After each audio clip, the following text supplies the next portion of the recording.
നമസ്കാരം. പാർട്ടി ബലത്തിൽ ആളാവാനിറങ്ങിയ ആകാശ് തില്ലങ്കേരിക്ക് മുട്ടൻ പണി കിട്ടിയിരിക്കുകയാണ്. ട്രാഫിക് നിയമങ്ങളെ കാറ്റിൽ പറത്തി MVDയെ പോലും വെല്ലുവിളിച്ചുകൊണ്ടുള്ള തില്ലങ്കേരിയുടെ യാത്രയുടെ ഭാഗമായുള്ള തുടർ നടപടിയാണ് വിഷയം. സംഭവത്തിന് അടിസ്ഥാനമായിട്ടുള്ള അന്ന് ആകാശ് തില്ലങ്കേരി ഓടിച്ചിരുന്ന വാഹനം രൂപം മാറ്റം വരുത്തിയിരിക്കുന്ന ആ വാഹനം ഇനി നിരത്തിലിറക്കാൻ സാധിക്കില്ല എന്ന തരത്തിലാണ് റിപ്പോർട്ടുകൾ പുറത്തുവരുന്നത്. അത് മാത്രവുമല്ല, വണ്ടി ആക്രിയാക്കണമെന്ന ആവശ്യം മോട്ടോർ വാഹന വകുപ്പ് ഇപ്പോൾ ഹൈക്കോടതിയോട് ആവശ്യപ്പെട്ടിരിക്കുന്നു എന്ന വിവരങ്ങളാണ് പുറത്തുവരുന്നത്. വാഹനത്തിന്റെ രജിസ്ട്രേഷൻ റദ്ദാക്കിയേക്കുമെന്നുള്ള സൂചനയുമുണ്ട്.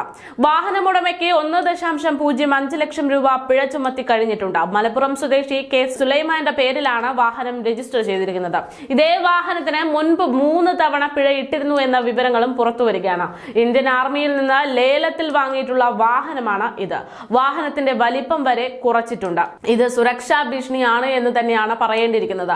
6 സീറ്റ് എന്നത് 3 സീറ്റാക്കി മാറ്റിയെന്നും റിപ്പോർട്ടിൽ പറയുന്നു. രൂപമാറ്റം വരുത്തിയിട്ടുള്ള വാഹനത്തിൽ ആകാശ് തില്ലങ്കേരി സഞ്ചരിക്കുന്നതിന്റെ ദൃശ്യങ്ങൾ സമൂഹ മാധ്യമങ്ങളിൽ അടക്കം പ്രചരിപ്പിച്ചതിന്റെ അടിസ്ഥാനത്തിൽ ജസ്റ്റിസ് അനിൽ K നരേന്ദ്രനും ജസ്റ്റിസ് ഹരിശങ്കർ V മേനോനും അടങ്ങിയിട്ടുള്ള ഡിവിഷൻ ബെഞ്ച് സ്വമേധയാ എടുത്ത കേസിലാണ് ഇക്കാര്യം അറിയിച്ചിരിക്കുന്നത്. Special government pleader P Santhosh Kumar വഴിയാണ് റിപ്പോർട്ട് ഫയൽ ചെയ്തിരിക്കുന്നത് എന്നതാണ് റിപ്പോർട്ട്. കോഴിക്കോട് വടകരയിൽ സീബ്ര ലൈനിലൂടെ റോഡ് മുടിച്ചു കടക്കുന്ന വിദ്യാർത്ഥികളെ ഇടിച്ചു തെറിപ്പിച്ച സ്വകാര്യ ബസ് ഡ്രൈവർ മുഹമ്മദ് ഷുറൈസ് കിലാബിന്റെ ഡ്രൈവിംഗ് ലൈസൻസ് റദ്ദാക്കിയതായിട്ടും ഇതോടൊപ്പം തന്നെ കോടതി അറിയിക്കുകയാണ്. എന്തായാലും സഖാവാണെങ്കിൽ ഇന്നാട്ടിൽ എന്ത് നെറുകേട് വേണമെങ്കിലും ചെയ്യാമെന്നും ചോദിക്കാൻ ആരും വരില്ല എന്നും ഒക്കെ കരുതിയിരുന്ന അന്തംഗമ്മികൾക്ക് നല്ലൊരു പാഠമാകുന്ന റിപ്പോർട്ട് തന്നെയാണ് ഇപ്പോൾ പുറത്തു വന്നിരിക്കുന്നത്. നിലവിൽ ഉന്നത നേതാക്കന്മാർ ഉൾപ്പെടെ കുട്ടി സഖാക്കന്മാർക്കൊക്കെയുള്ള ഒരു പൊതു സ്വഭാവം അല്ലെങ്കിൽ പൊതു മനോഭാവം എന്ന് പറയുന്നത് അവർക്ക് ഈ നാട്ടിൽ എന്തും തോന്നിയതുപോലെ ചെയ്യാം, അതിനൊന്നും ചോദ്യം ചെയ്യാൻ ആരും വരില്ല എന്നുള്ള ഒരു മനോഭാവം തന്നെയാണ്. അങ്ങനെ ഒരു ചിന്താഗതിയാണ്. അധികാരവർഗം തന്റെ പാർട്ടിയിലുള്ളവരാണ് എന്നുള്ള ഒരു ആത്മധൈര്യം തന്നെയാണ് ഇത്തരത്തിൽ കുട്ടി സഖാക്കന്മാരെ പോലും ഇങ്ങനെയുള്ള കാര്യങ്ങളിലേക്കൊക്കെ ചെയ്യാൻ ധൈര്യം നൽകുന്ന ഒരു പ്രധാന വിഷയമായി കാണേണ്ടത്. പൂക്കോട് വെറ്റിനറി കോളേജിലെ സിദ്ധാർത്ഥന്റെ മരണം തന്നെ അതിന് ഏറ്റവും വലിയൊരു ഉദാഹരണം തന്നെയായിരുന്നു. കോളേജിൽ തങ്ങളെക്കാൾ വലിയ ഒരുത്തനും വേണ്ട എന്നുള്ള കുട്ടി സഖാക്കന്മാരുടെ ചിന്തയാണ് അന്ന് ആ വിദ്യാർത്ഥിയെ കൊലക്കി കൊടുക്കേണ്ടി വന്നിരിക്കുന്നത് എന്നത് നമ്മൾ റിപ്പോർട്ടുകളിൽ നിന്ന് പഠിച്ചു.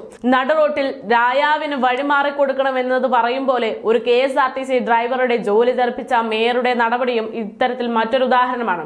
അത് മാത്രവുമല്ല, മുഖ്യന്റെ രക്ഷാപ്രവർത്തനവും കടക്ക് പുറത്ത് എന്നതെല്ലാം തന്നെ അധികാരമുണ്ടെങ്കിൽ ഇന്നാട്ടിൽ എന്തുമാകാം എന്ന് തന്നെ വ്യക്തമാക്കുന്ന സഖാക്കന്മാരുടെ ഓരോ ചെയ്തികളാണ്. എന്നാൽ ഇത് ജനാധിപത്യ രാജ്യമാണ്. ഇവിടെ നിന്നെ പോലെ എനിക്കും നിനക്കും നിന്റെ മറുവശത്തുമുള്ളവനും എല്ലാവർക്കും ഒരേ നിയമമാണ്, ഒരേ അവകാശമാണ് എന്ന് ഓർമ്മപ്പെടുത്തുന്ന നടപടി തന്നെയാണ് ഇപ്പോൾ ഉണ്ടായിക്കൊണ്ടിരിക്കുന്നത്. എന്തായാലും ആകാശ് തില്ലങ്കേരിക്ക് നല്ല മുട്ടൻ പണി കിട്ടിയെന്ന് വേണം പറയാൻ. ആകാശ് തില്ലങ്കേരി ഹീറോയായ പോലെ സഞ്ചരിച്ചിരുന്ന വാഹനം അത് മിക്കവാറും ആക്രിക്കടയ്ക്ക് നൽകും എന്നുള്ള റിപ്പോർട്ടുകളാണ് പുറത്തു വരുന്നത്. അപ്പോഴും ആകാശ് തില്ലങ്കേരി ഡ്രൈവിംഗ് ലൈസൻസ് ഇല്ലാതെയാണ് ഇത്രകാലം വാഹനം ഓടിച്ചത് എന്നൊരു വിഷയം അവിടെ കിടക്കുന്നുണ്ട്. അത് ചർച്ച ചെയ്യുന്നുണ്ടോ അല്ലെങ്കിൽ അതിനെതിരെ നടപടിയുണ്ടോ എന്നുള്ള കാര്യങ്ങളൊക്കെ ഇനി പുറത്തു വരാൻ ഇരിക്കുന്നതേ ഉള്ളൂ.